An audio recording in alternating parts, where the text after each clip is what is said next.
أعوذ بالله من الشيطان الرجيم. بسم الله الرحمن الرحيم والصلاة والسلام على رسولنا محمد سيد الأولين والآخرين. مدد يا رسول مدد يا سادات أصحابنا مدد يا مشايخنا مدد ما شاء الله هذا سيد محمد الحقاني مدد طارقات الله الصحبة والخير في الجمعية. ہمارے رسول اللہ صلی اللہ علیہ وسلم فرماتے ہیں من تشبہ بقوم فہو منہم، جو بھی انسان کسی قوم کی نقل کرتا ہے وہ ان میں سے ہے۔ کئی دفعہ لوگ ایسی چیزیں کرتے ہیں جو ضروری نہیں ہیں بنا سوچے سمجھے۔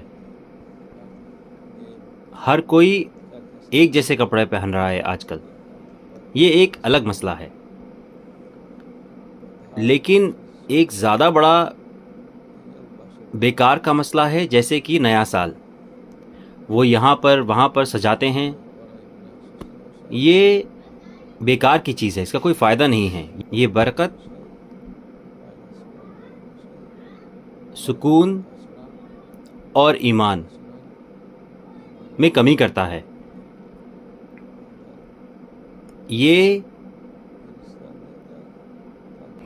یہ کافروں کے طریقے ہیں، عیسائیوں کے بھی نہیں۔ عیسائیوں نے اس کو جوڑ لیا، لیکن اس کا عیسائیت سے کوئی لینا دینا نہیں ہے۔ مسلمان بھی اس کے بارے میں کچھ سوچتے ہیں اور سجاتے ہیں۔ تو آپ کی یہ سجاوٹ کیوں ہے؟ کہ آپ کی شادی ہو رہی ہے یا کسی گھر میں کسی کی شادی ہو رہی ہے؟ اس کا کوئی وجود نہیں ہے۔ ہم دیکھتے ہیں کہ وہ ہر سال کرتے ہیں۔ جو ایسا کرتے ہیں وہ اپنے آپ کو مشغول رکھتے ہیں بنا کسی بات کے۔ اگر اس کا تھوڑا بھی فائدہ ہوتا تو ہم کہتے کہ آپ نے اچھا کیا، لیکن نہیں، اس کا کوئی فائدہ نہیں ہے، صرف نقصان ہے۔ لوگ اس کو کچھ سمجھتے ہیں اور باقی دوسروں کی نقل کرنا چاہتے ہیں۔ وہ ہر جگہ ایک جیسا کرتے ہیں۔ اس کا کیا فائدہ ہے؟ کیا یہ پچھلا سال واپس لے آئے گا؟ کیا یہ آپ کے بیتے دن واپس لے آئے گا؟ یا پھر کیا یہ نئے سال میں کچھ فائدہ دے گا؟ بالکل بھی نہیں۔ اللہ نے عقل اور سمجھ دی ہے لوگوں کو، لیکن جو وہ کرتے ہیں وہ کار کا کام ہے۔ انہیں یہ نہیں کرنا چاہیے، انہیں اور کام کی چیزیں کرنی چاہیے۔ ہزاروں کام کی چیزیں ہیں جو وہ کر سکتے ہیں، ہزاروں خوبصورت چیزیں ہیں کرنے کے لیے، ان میں مشغول ہونا چاہیے انہیں۔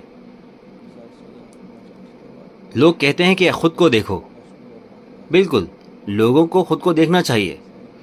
انہیں سوچنا چاہیے کہ جو وہ کر رہے ہیں وہ اچھا ہے یا برا۔ انہیں ان کے چہروں کو یا ظاہری شکل کو نہیں دیکھنا چاہیے، انہیں یہ دیکھنا چاہیے کہ جو وہ کر رہے ہیں وہ کام کی چیز ہے یا نہیں۔ لوگوں کو ہمیشہ خود کو دیکھنا چاہیے، خود پر قابو رکھنا چاہیے، نفس پر قابو رکھنا چاہیے۔ اگر لوگ ایک دوسرے کی نقل کریں گے ایک جھنڈ کی طرح، تو انہیں یہ خواہش نہیں رکھنی چاہیے کہ وہ ہر چیز ساتھ کریں۔